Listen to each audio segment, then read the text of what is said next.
Welcome to episode 346 of the Brainy Business, Understanding the Psychology of Why People Buy. Today's episode is all about planning fallacy. Ready? Let's get started. You are listening to the Brainy Business Podcast, where we dig into the psychology of why people buy and help you incorporate behavioral economics into your business, making it more brain-friendly. Now here's your host, Melina Palmer. Hello, everyone. My name is Melina Palmer, and I want to welcome you to the Brainy Business Podcast. Today's episode is all about planning fallacy. If you suffer from never-ending to-do lists and always feeling like you're going to do more than you actually do, this episode is for you. You're going to hear all about what planning fallacy is, how it creeps up, why we continually fall victim to it, and how to avoid it during the episode, which originally aired in August of 2020. So I'm not going to share too much about that now. What I do want to talk about is why I chose to refresh this episode today. It's because of my conversation with Nick Sonnenberg, author of Come Up for Air, which is coming out this Friday. I loved his book and got so many amazing insights from it to optimize the way we work behind the scenes here at the Brainy Business. More on that in the next episode. And while I was reading, I kept thinking, planning fallacy, planning fallacy, planning fallacy. I knew this was the episode to refresh before Nick's episode, and you're definitely going to see why as you listen to these two. If you aren't already subscribed to the Brainy Business Podcast, by the way, now is a great time to do so. As you listen to the episode today, I want you to be thinking about all the tasks and to-dos on your desk and those around you, as well as your email, notifications, where you keep information in your business, how your team communicates. There are so many ways and places to optimize when you have a format for it. And Nick is going to talk all about that on Friday. Keep that all in your mind as you learn about planning fallacy today. Make note of where you have the most room to optimize and get ready for tips to do just that. And don't forget, there are links for everything, including past episodes, articles, books like Come Up for Air, your free planning fallacy worksheet, and a time-stamped summary of the episode, all waiting for you in the show notes, which are found within the app you're listening to and at thebrainybusiness.com/346. All right, let's talk about planning fallacy. As I've said already, I'm a big victim to planning fallacy. As an ambitious and optimistic person, I'm confident that I can do things quickly and perfectly each time, and I'm prone to underestimate how long something will take me to complete. I need to leave in 5 minutes? I can knock out these emails before then. Sure, I only completed 2 things on my to-do list today, but now that those are out of the way, I can get the other 16 things done tomorrow and have time to go to the gym. Well, an episode usually takes 8 hours, but this is a pretty easy topic, so I can knock it out in 4. Sound familiar? Fortunately, I've been able to identify this tendency in myself, and having knowledge of the planning fallacy makes it so I can adapt and do better in practice than I might if left to my own devices. If you've struggled with this yourself, today's episode is intended to help you get some tools that have been scientifically proven to help combat planning fallacy. First, let's start with the foundations of how this works. As with so many concepts discussed on the show, planning fallacy was first introduced by Kahneman and Tversky way back in 1979. Their original paper, which is linked for you in the show notes, found that the errors in judgment were not random, but more systematic, which made it clear that these aren't just caused by being confused, but rather as a bias from the brain. They also found these errors are present for all kinds of people, including experts who should know better. And one of the biggest issues for this fallacy to perpetuate is that even when we know it exists, it's so compelling, it's really hard to stop doing. So don't beat yourself up if you continue to struggle with it. Like I said, I do it too. This episode is being completed a little bit later than I would have liked, but it happens and we can learn from it every time and continue to grow. As Kahneman said much more recently, We fall victim again and again because success is so much easier to imagine than it is to imagine the failure. And there's often only one correct outcome we hope to achieve, yet countless ways for the plan to go haywire. And when we don't allocate for those ways the plan can go off the rails, we're likely to be victim to planning fallacy. And we just want things to work out and to be able to do it all. And so our brain is going to keep stacking that up against us, even when we've, overcome it before and we know that it shouldn't be impactful. It still creeps up from time to time. But as I've said, the tips in this episode are going to help you to do better about planning for these sorts of errors that your brain will make. Now, here are a few examples just to show how common this really is. Our first study asked college students how long they thought it would take them to complete their thesis papers. The average prediction was 34 days. They were then asked to give estimates for how that might change if everything went amazingly smooth, in which case they predicted it would take only 27 days. And what if things went crazy and there were tons of delays, in which case they estimated 48 days? What really happened? Well, it actually took 55 days on average, a full week longer than the worst case scenario, and 3 weeks more than that original estimate of 34 days. And looking beyond term papers, have you ever done a remodeling project on your home, or maybe landscaping the yard or buying new furniture? A 2002 study had homeowners estimate the cost of their kitchen remodels, and the average guesstimate was $19,000. The actual cost? $39,000. Again, their guesses were less than half of what it ended up costing. Another study of railway projects found that 4 out of 5 overestimated how many people would use it, which means their numbers for making the money back are going to be off. I already mentioned the Big Dig in Boston, which was projected to cost $2.6 billion and came in close to $15 billion, and it was 8 years late. Seattle's viaduct replacement project, which was similar, did better on the budget side. It was projected at $3.1 billion and came in at around $3.3 billion, so only a couple $100 million off, but it was still 3 years behind schedule. And much earlier than that was the Sydney Opera House, originally budgeted at $7 million, but actually costing $102 million and taking 10 years longer than predicted to be complete. There's a link in the show notes to an article comparing Seattle's viaduct project to the Big Dig in Boston, which outlines one of the tips for overcoming planning fallacy, which is to have others look objectively and give an estimate for how long it took them to complete a similar project. And I'm going to talk about that more toward the end of the episode. But seeing what happened in Boston and knowing that Seattle did not want to have a snafu of that scale made it so people were more likely to have a more accurate prediction. And while it still did come in over budget and behind schedule, it was much better than the original Big Dig issue that had lots of other problems and things.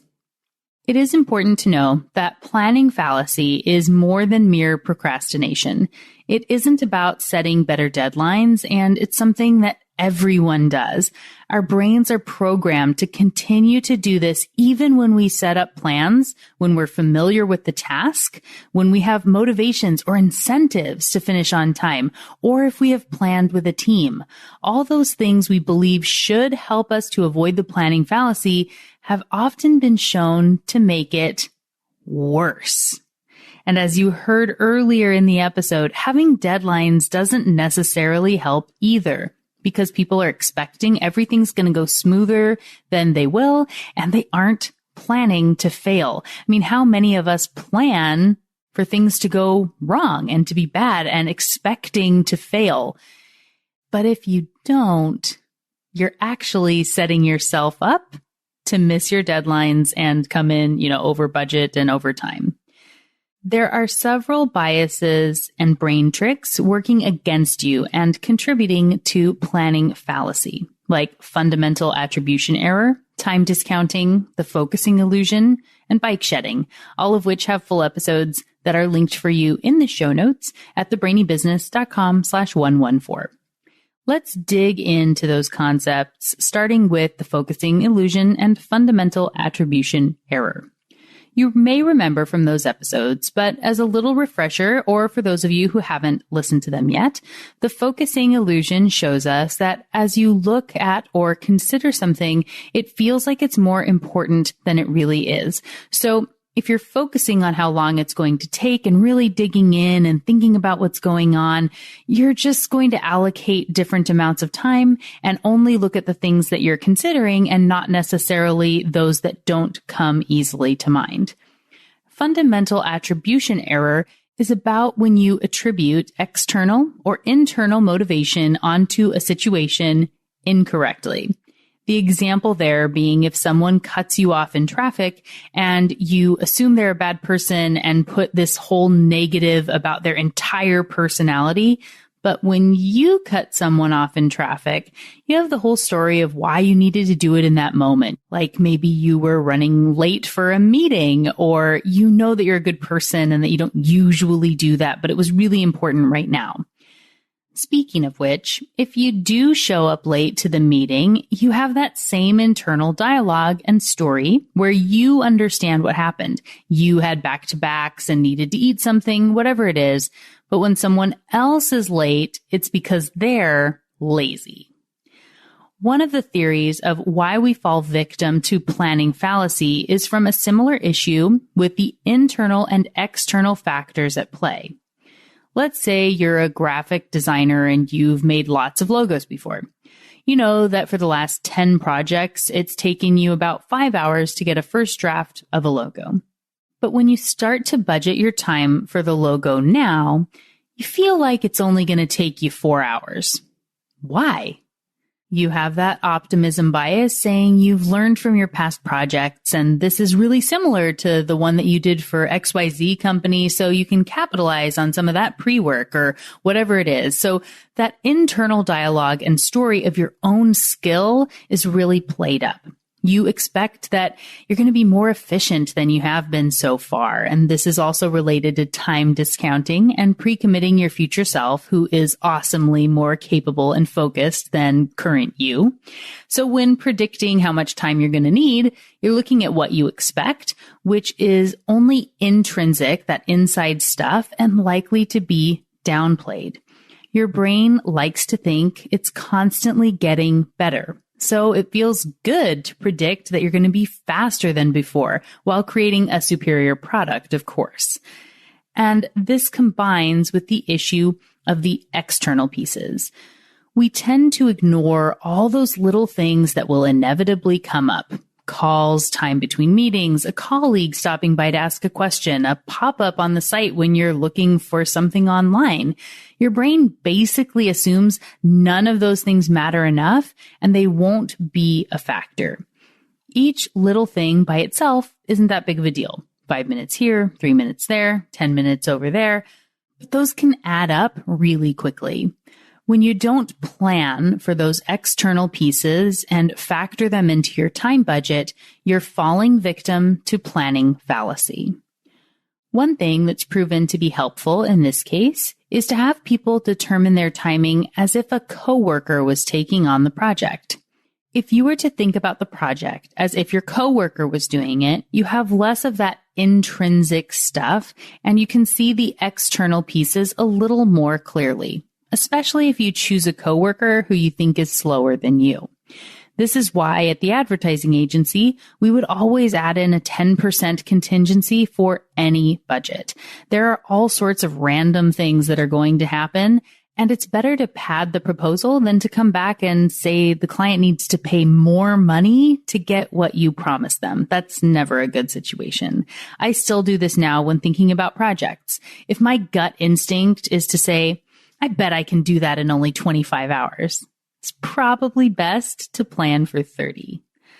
One of the other brain tricks you want to watch out for is bike shedding, where your brain will look for smaller things to work on that are less scary and make you think you need to do those in this exact moment and you can't work on the thing you should be really working on until this other thing is complete. Being able to spot and reduce bike shedding is important, and knowing it exists is a big part of the battle. But because our brains like to get themselves distracted, it's also important to plan for that time and expect you're going to still do this. This may mean working in breaks to give your brain a little bike shedding treat so that it'll keep working. A lot of writers will give the tip of breaking your project into chunks. So instead of thinking you're going to sit down and write for 8 hours straight, you need to factor in those little breaks to know how much time you're going to actually spend writing, and planning for the breaks actually makes it easier to push through in the work sprints. Let's say you have a 9 to 5 block of time to write today. Your planning fallacy would say, I'm going to write for 8 hours today. But you know you need breaks and you'll get distracted. So sitting down for 8 hours isn't really 8 hours of writing. And for the sake of numbers and to see what this can actually turn into, let's say you write 4 pages an hour. So if you were planning that you're going to sit down for 8 hours of writing and come out with 32 pages, that is going to turn out in being a little bit different as we get to the end. So one trick that a lot of people suggest is to write for 25 minutes and then take a 5-minute break, and then do 25 minutes and take a 5-minute break. So 10 of every 60 minutes is a break and distraction time. I would expect that the likelihood you'll come right back in and be exactly 10 minutes, even if you plan for that, is another planning fallacy. So let's say it's really more like 15 minutes of the 60 that's not productive. Because if you take a 5-minute break and then come back and settle in, it's 6-7 minutes each time. Let's say you're also going to take breaks for email or an inevitable project that pops up that's an emergency for one of your other clients, assuming you aren't writing on a typewriter with your phone locked in a box. So let's say that's going to take another hour, plus lunch, which we're going to give an hour for as well, knowing that you fully intend to take less, but we're trying to be realistic and avoid the planning fallacy. So your 8 hours became 6 when you expect the work issue and the lunch break. If 15 minutes of each of those hours is going to be victim to distraction and breaks to keep you moving, you're now down to 4.5 of your 8 hours being writing time. And put another way, that means your 32 pages are now only 18. And because that sounds a bit depressing, your brain is now rebelling and saying, no way, I don't need to take all those breaks. I bet I could take a shorter lunch and I just won't get distracted by the emails and I'm only going to take 1 break an hour. That, again, is planning fallacy. My advice is to plan your day's commitments using the worst case scenario. And remember on those college term papers where people were thinking they needed, 30 something days and it was 47, I think, that by the time they actually got to it, it was a full extra week of time, even from their worst case scenario. So what you're planning for in the worst case is probably still underestimating. So if you plan that you're going to have 4 or 4.5 hours of productive writing time in a day, and you end up with 5 or 6, that's fantastic, and you can celebrate. The proper anchor will let you feel great about yourself when you get through those 5 hours of productive time. But if you plan for 8, every time you get distracted or have a snack, you're going to beat yourself up, and it actually takes longer to recover, making it all worse and compounding on itself. When your brain doesn't know when the next break is coming, it's also a lot harder to keep focused. So it really becomes a vicious cycle. I've linked to episode 83 in the show notes, which has my suggestions for tools and tricks that I use to stay on task and keep my brain organized. One of those is my time timer. A little clock that goes up to 60 minutes and has a nice visual element. So you don't have to do the mental calculation of what's left every time you look at the clock. If you're allocating 25 minutes for writing and set the timer, you know that you're going to work until the beep, and then you get to grab a snack or scroll through Instagram for 5 minutes, which you can also set the timer for. And often I've had myself get into a flow and write for 45 minutes or an hour, which is a great little win. And then I can take my 5-minute break. I want to stress that your brain is going to tell you that you don't need to do this, that you don't need as much time as other people, or that you won't get distracted. That is the optimism bias and planning fallacy talking. Plan for it. Expect that error so you can be pleasantly surprised and well anchored in the moment. It will absolutely help in the long run. And one way to overcome some of those urges to bike shed or get distracted in the moment is to think about the urgent versus important grid. If you don't know what I'm talking about, it's created for you on the worksheet for this week's episode, which is a freebie you can find on the show notes page. Essentially, every task can be sorted by whether it's urgent or important, and it falls into one of 4 quadrants. A task is either urgent and important. Those are things you should do now. Urgent and unimportant, potentially you don't need to do those at all, and it depends on if you're ignoring anything important to take care of that urgent and unimportant item, as well as how it aligns with your goals. Items can also be not urgent, but important. Can you do this tomorrow or next week? And finally, not important and not urgent. You will be amazed at how many of those types of tasks slip into your day. So when your brain wants to tackle something you didn't plan for, one way to feel good about dismissing it in this moment is to ask, is this important? Is it urgent? And if it is both of those things, you can ask, is it more important and more urgent than the thing I planned to be doing right now? Or does my brain just want to bike shed? Could I do this tomorrow? And again, planning for those distractions will make it so you can keep your projected timelines and overcome planning fallacy. As I talked about in the episode with my tips for starting a podcast, people will often ask me if they really need to take 6 or 8 hours per episode of their podcast or an hour a day to really do social media well. And that's planning fallacy, trying to help you cram in more than is possible because it makes you feel good about your potential productivity. And remember, when I say you, know that I'm talking about all of us. As I said at the top of the show, I am one of the biggest victims of planning fallacy. I'm ambitious and I want to do everything, but overcommitting yourself is a recipe for feeling bad, stressed, overworked, and making others feel unimportant as well. Busy is not important.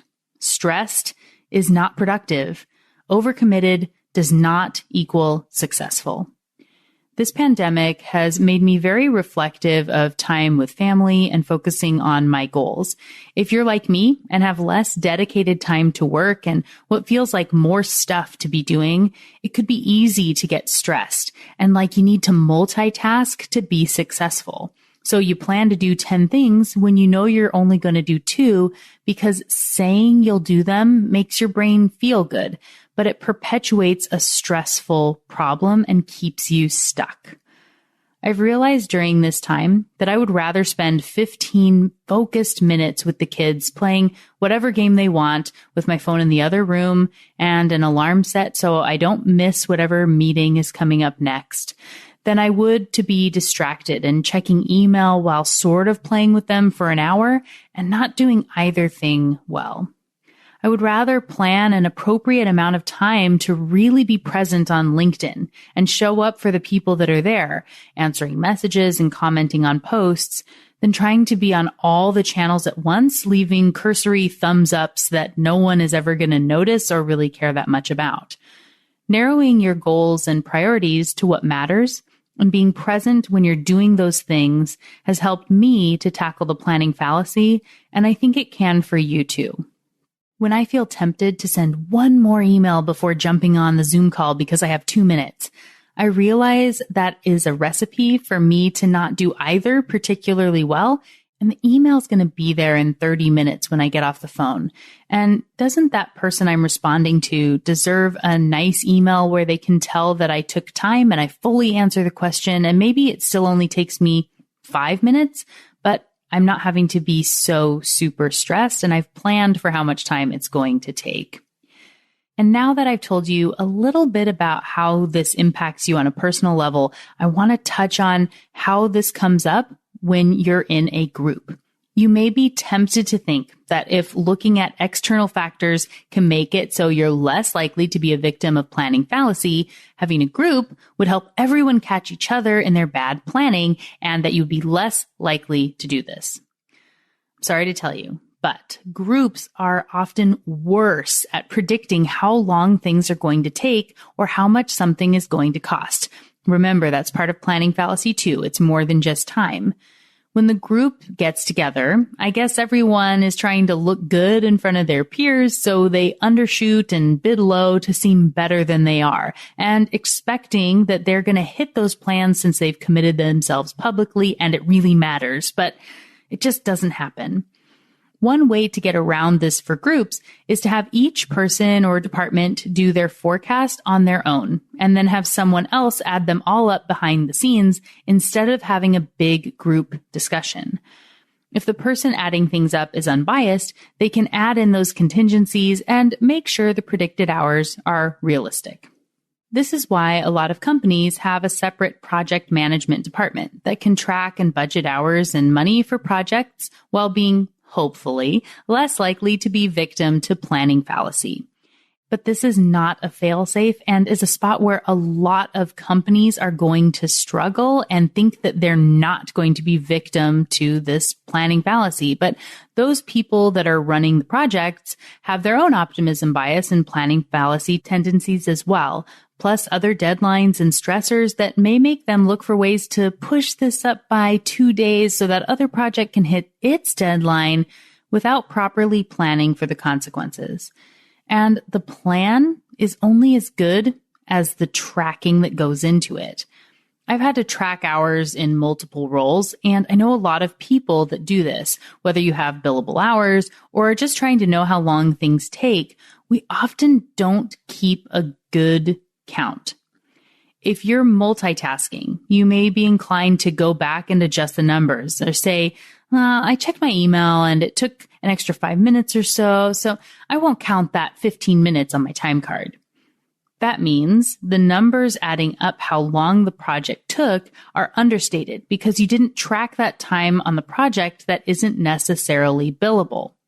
To bring it back to the writing example in the 8-hour day, which could be for anything you're working on, if you tell yourself or a project manager you took 4.5 hours to get the writing done or do the brochure or whatever it is, but that was completed over an 8-hour span and they don't know that, they might put 2 projects on your plate for today's 8 hours, expecting you can potentially get each of those done in 4 since you'll build on your skills from last time.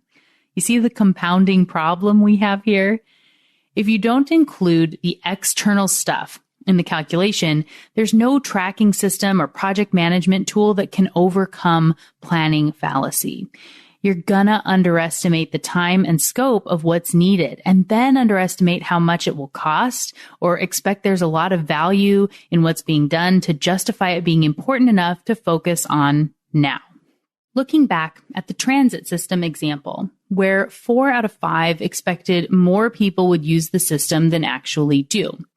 So if you say that 1,000 people are going to use this thing every day and you're going to earn $5 per person on each of those 1,000 people, you are expecting you're going to make $5,000 a day on your system.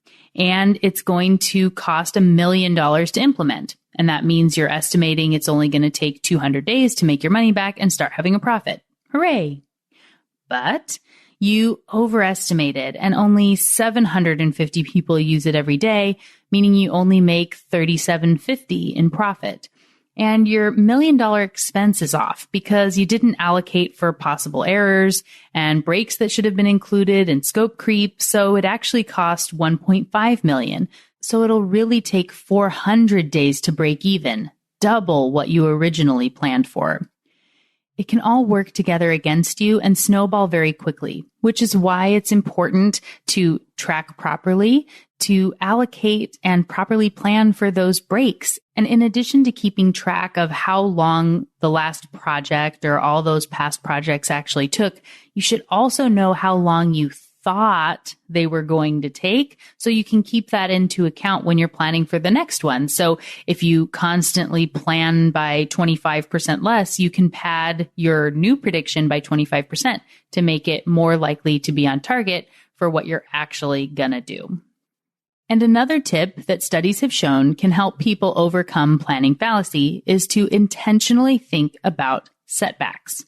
When people were told to incorporate a step into their planning where they had to consider and write down 3 obstacles that could get in their way, they had more accurate predictions for how long something could take.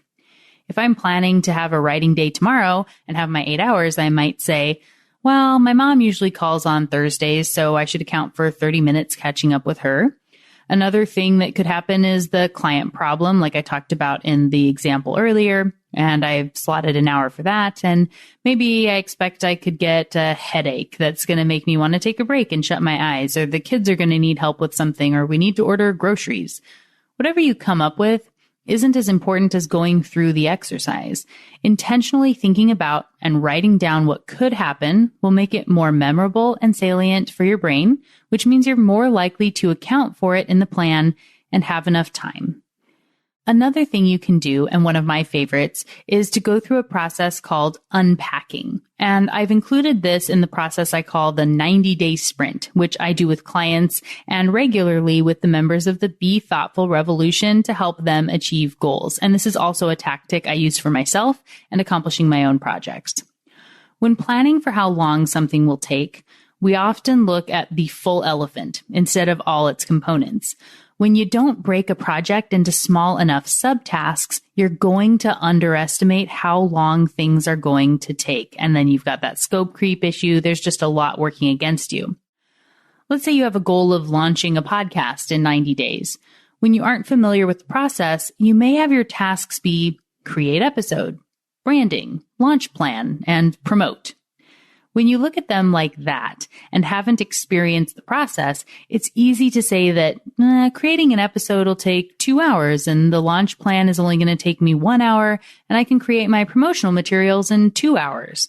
That would mean everyone is coming up with and launching their podcasts in a day, and it doesn't happen like that, as we know.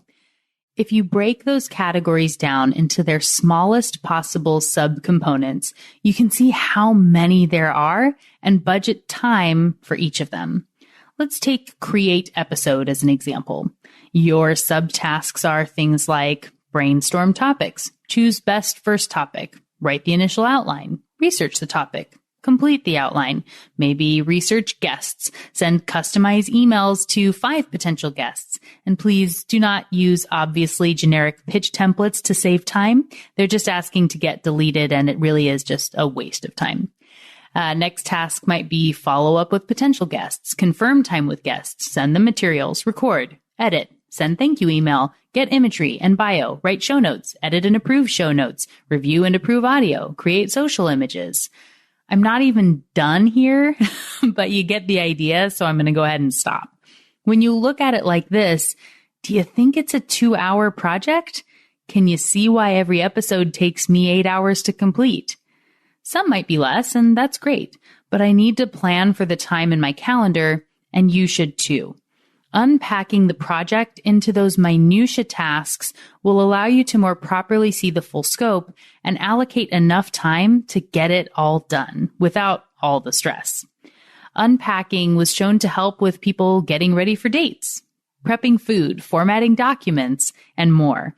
And the most important thing to know when considering unpacking is that it has more influence as the task gets more complex.